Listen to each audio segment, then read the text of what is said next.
Hello fellas, welcome to day 17 of my prop firm trading journey documentation video series. आज है 5th of May 2026.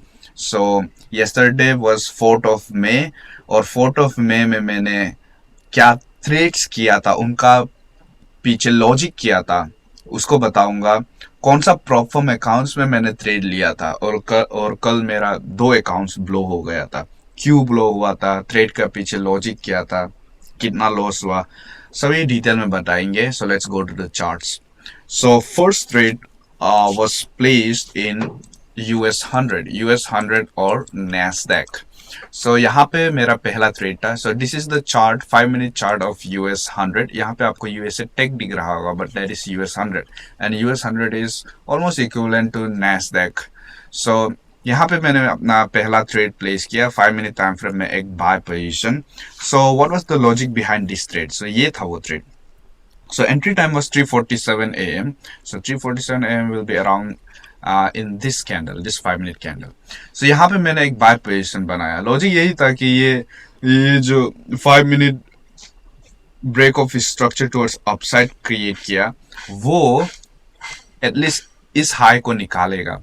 ये था मेरा logic, क्योंकि this is 5 minute break of structure towards upside. मैं expect कर रहा था कि ये हाई को निकालेगा, पर मुझे पता था कि ये थोड़ा मुश्किल होने वाला है, क्योंकि अगर हायर टाइम फ्रेम में हम जाएंगे तो यहाँ पर आप देख सकते हो higher time frame continuous bullish है, पर ऑल टाइम हाइस में ये चल रहा है। तो यहाँ पर आप देख सकते हो ऑलमोस्ट ऑल टाइम हाइस पे चल रहा है market.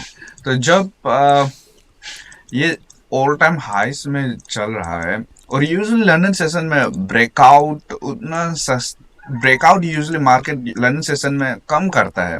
That's my observation. Usually breakout अगर करेगा भी तो एक नीचे से सेल साइड लिक्विडिटी ले लेने के बाद यूजुअली 9 AM या 10 AM उसका रिवर्सल का हिसाब से ये ब्रेकआउट करता है। तो ये अगर ये हाई को लेता तो ये कंटिन्यूसली ऊपर जाता, ये एक पॉसिबिलिटी था, पर मुझे ये पॉसिबिलिटी कम लग रहा था, क्योंकि पूरा ट्रेडिंग सेशन अभी बाकी था। ये लंदन सेशन था। मुझे लग रहा था कि न्यूयॉर्क सेशन में शायद अब मूव दे सकता है। फिर भी फोमो में आने के बाद मैंने यहाँ 5 मिनट टाइम फ्रेम में एंट्री बना दिया और ये एसएल हिट हो गया मेरा। और ये बहुत ही इस एसएल को ले लेने के बाद मैं बहुत दुखी था, क्योंकि अंदर से मुझे लग रहा था कि ये लॉस होने वाला है। फिर भी मैंने एंट्री बनाया without patience, there was no patience. तो यहाँ पे मुझे लॉस बुक करना पड़ा। ये ट्रेड मैंने मेरे गोड फंडेड के 5K स्टूडेंट अकाउंट में लिया था।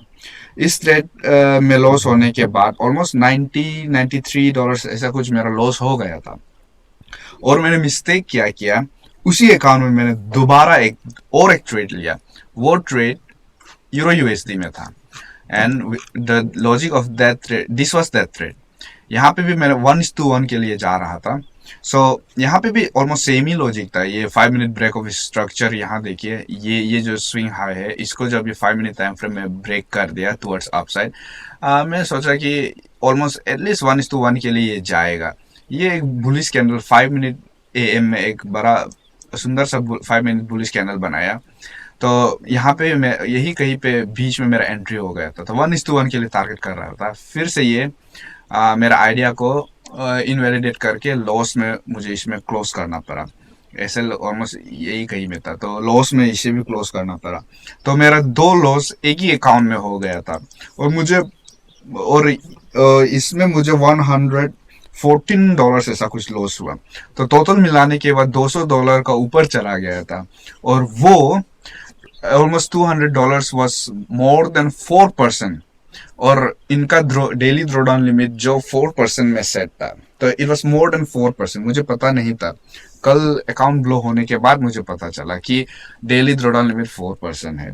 जब मेरा मेल में मैसेज आया कि मेरा अकाउंट ब्लो हो गया है, तब मैं रीजन ढूंढना शुरू कर दिया कि क्यों हुआ। क्योंकि मेरा जो मैक्सिमम लॉस लिमिट था, आपको दिखाऊंगा यहाँ पे, ये फेल्ड अकाउंट, ये था अकाउंट नंबर 26, ये था वो अकाउंट जो फेल हो गया।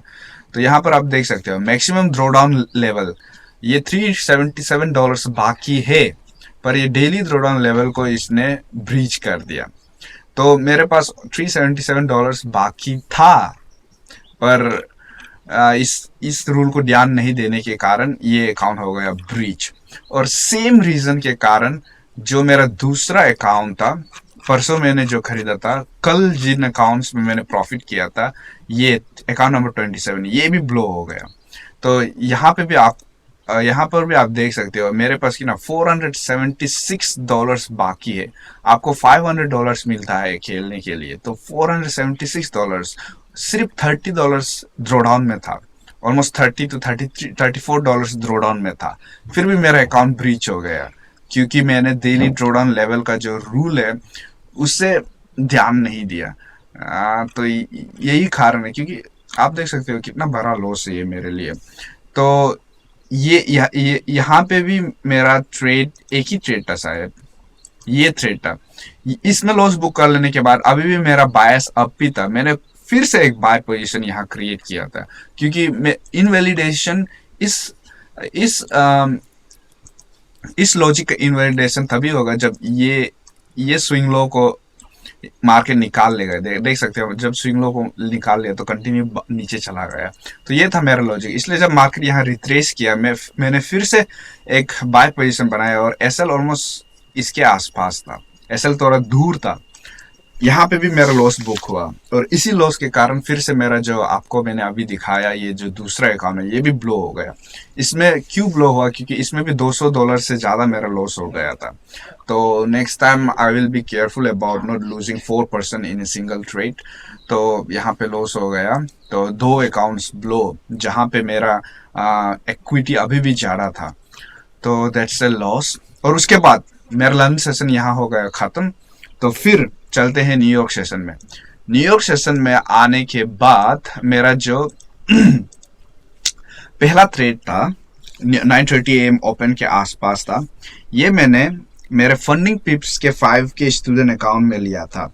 तो मेरा एंट्री पॉइंट था 9:41 AM which will be around in this candle. ये जो 5 मिनट कैंडल है ये यूएस 100 का चार्ट है। तो यहाँ पे 9:41 AM को मैंने एक बाय पोजीशन क्रिएट किया था। लॉजिक किया था, ये देखिए यहाँ पे क्योंकि हायर टाइम फ्रेम तो अप है, आप देख सकते हो 4 आवर टाइम फ्रेम बोलो, ये देखिए कंटिन्यूस हायर बनाकर अप जा रहा है। 1 आवर टाइम फ्रेम बोलो, वो भी थोड़ा सा चोपीनेस है 1 आवर टाइम फ्रेम में, पर हायर टाइम फ्रेम बुलिश। सो यहाँ पे आप देख सकते हो ये जो कैंडल है 4 आवर का 6 AM 4 आवर कैंडल, और ये है अपना बड़ा सा fair value gap, 4 hour fair value gap. जब 4 आवर फेयर वैल्यू गैप को टैप किया तो एक्सपेक्टेशन यही है कि टैप करके आप ऊपर जाओगे। अगर ये ऐसा बनाकर ऊपर जाएगा, अगर ऊपर नहीं जाएगा फिर भी एक रिएक्शन तो जरूर देगा क्योंकि हायर टाइम फ्रेम अप है। So it was a good trade in my opinion, क्योंकि विद बायस ट्रेड था। और फिर जो ये 5 मिनट टाइम फ्रेम में ये लोअर 5 मिनट टाइम फ्रेम में छोटा सा ये आपको रिट्रेसमेंट दिखा, और ये जो स्विंग लो है आपको दिखाता हूँ, ये जो स्विंग लो है उसे ये निकाल दिया। So that is 5 minute break of structure towards down side.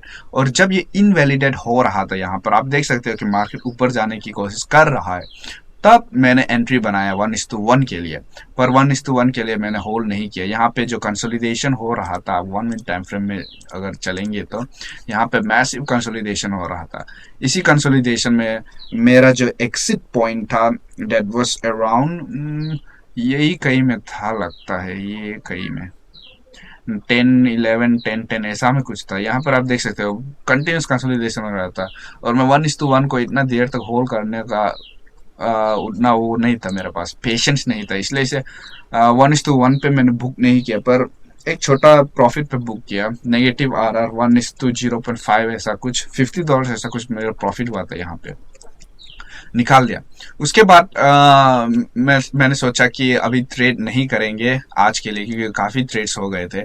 पर जब मार्केट ने ये एक बड़ा फॉल लिया यहाँ पे कितना, ये जो 1 आवर टाइम फ्रेम में मार्केट ऊपर गया, फिर 5 minute break of structure towards down side create किया। ये जो इसको हटाएंगे तो अच्छा से दिखाई देगा, ये जो स्विंग लो है 5 मिनट टाइम फ्रेम का, इसको जब इसने तोड़ा, ये जो आपको ग्रीन कैंडल दिख रहा होगा, जब ये बन रहा था तब ये बड़ा रेड कैंडल बना हुआ था।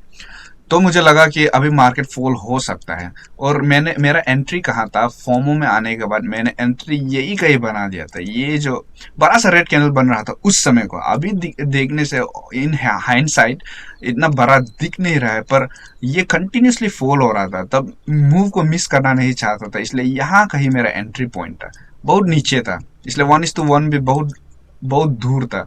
उसके बाद मार्केट फिर से मेरा एंट्री बना लेने के बाद वापस रिट्रेसमेंट मार के ऊपर गया, तब फिर से मेरा डाउट आने लगा कि क्या मार्केट गिर सकता है या नहीं। फिर भी मेरा पोजीशन को मैंने आउट नहीं किया, मेरा एसएल यही कहीं में था। तब ये ट्रेड भी मैंने सेम जो फंडिंग पिप्स का अकाउंट मैंने यूज किया था उसमें लिया था। फिर जब ये 1 मिनट टाइम फ्रेम में यहाँ पे रिट्रेसमेंट मारा 11:02 AM कैंडल, इसमें मैंने और एक पोजीशन सेल पोजीशन बनाया था, उसे मैंने 1:1 पे बुक किया था, क्योंकि उसके बाद 1:1 आराम से ये चला गया। यहाँ पे 1:1 मैंने बुक किया था, वो मेरा फंडिंग पिप्स का प्रैक्टिशनर फेस अकाउंट में था, वो दूसरा अकाउंट। जो मेरा फर्स्ट स्टेप अकाउंट है उसमें मेरा जो एंट्री पॉइंट था वो ये नीचे में था, और जब ये मार्केट फिर से कंसोलिडेशन कर रहा था, फिर मेरा पेशेंस नहीं था। सेम जो मिस्टेक मैंने यहाँ किया था वही सेम मिस्टेक फिर यहाँ पे भी दोहराया, और मार्केट जब यहाँ थोड़ा सा अपना एंट्री पॉइंट से थोड़ा नीचे जाना शुरू हो गया, क्योंकि जब मार्केट यहाँ कंसोलिडेशन कर रहा था, मैं मैंने सोच लिया था कि अगर मार्केट ब्रेक इवन पे आएगा तो मैं अपना पोजीशन कट कर दूंगा। तब मार्केट थोड़ा सा जब नीचे आया, अपना पोजीशन मैंने कट कर दिया। Not a very good exit, क्योंकि उसके बाद मार्केट कंटिन्यूस बढ़िया सा फॉल दिया एक, यहाँ पे आप देख सकते हो इतना बढ़िया फॉल दिया, पर उतना तक मैंने होल्ड किया ही नहीं। तो $20 से ऐसा कुछ मेरा प्रॉफिट था इसमें, that we can say this break even almost, क्योंकि लॉजिक के अनुसार मैंने काम नहीं किया। और जो मेरा दूसरा प्रैक्टिशनर फेस में, उसमें मुझे प्रॉफिट हुआ था 1:1। सो दिखाएंगे उन दोनों अकाउंट्स को। तो यहाँ पर आप देख सकते हो ये जो मेरा $84 यहाँ पर आपको दिख रहा होगा, वो कल का जो नंबर ऑफ ट्रेड्स टू, पहला जो थ्रेड था उसमें 50, फिर यहाँ पे 20 समथिंग ऐसा कुछ है, तो टोटल प्लस करने के बाद $84 प्रॉफिट। ये जो मेरा फर्स्ट फेस स्टूडेंट अकाउंट है, और फिर मेरा जो प्रैक्टिशनर फेस है उसमें एक छोटा 1:1 बुक किया था, $74 प्रॉफिट। सो ये एक अच्छा वो था, ये अच्छा ट्रेड था, क्योंकि 1:1 का मेरा प्लान है। तो that's the update. And one more very important update, मेरा जो गोल्ड फंड ट्रेडर का लाइव वेरिफिकेशन सैटरडे को हुआ था, और सैटरडे ने फ्राइडे को लाइव वेरिफिकेशन चल रहा था, वो अभी अभी मुझे मिल गया है वेरिफिकेशन, उन्होंने क्लियर कर दिया। तो मेरे फंडेड अकाउंट उन्होंने मुझे दे दिया, मेरा जो 5K का यहाँ पर आप देख सकते हैं नंबर ऑफ फंडेड अकाउंट्स 3 है, 3 क्यों है, 2 होना चाहिए। एक अकाउंट ये है फंडेड अकाउंट, यहाँ पर देख सकते हो अकाउंट नंबर 1, ये अभी ड्रॉडाउन में है, इसलिए यहाँ पे कहाँ गया ड्रॉडाउन, यहाँ पर आप देख सकते हो ड्रॉडाउन में है।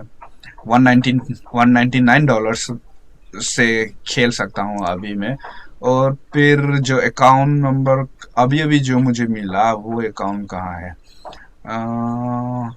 फेज 2 फेज 1 कहाँ चला गया फंडेड अकाउंट, ये देखिए अकाउंट नंबर 11, ये फंडेड अकाउंट, ये नया आज ही मुझे मिला। तो दिखाएंगे, यहाँ पर आप देख सकते हो अभी तक एक भी ट्रेड प्लेस नहीं किया। तो let's try to take at least 1 पे आउट फ्रॉम दिस अकाउंट। अगर एक पे आउट मिल जाएगा तब भी इट्स ओके फॉर मी, क्योंकि फंडेड अकाउंट मिलता है पर पे आउट तक पहुंचता नहीं है, फंडेड अकाउंट को भी ब्लो कर देता हूँ। So that's the update. Let's hope for the best. Bye bye.